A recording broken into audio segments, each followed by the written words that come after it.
Magandang umaga. Narito ang dalawang verse na aking i-quote kasi napakaganda at warning sa atin tungkol sa paghahawak o tagapagngasiwa ng kayamanang pisikal.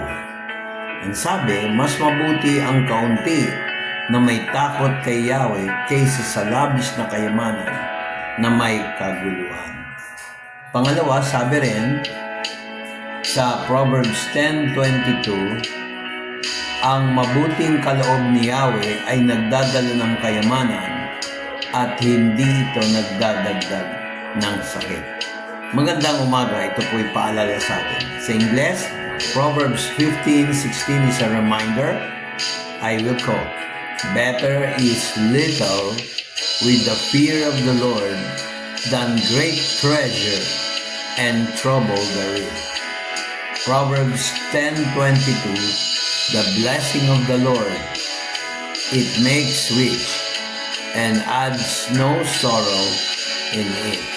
So yan ay warning sa atin mga kapatid, pag tayo pinagpapala, alisin ang kayabangan, at isa pa sa natutunan ko, bless the blesser, not only the blessing.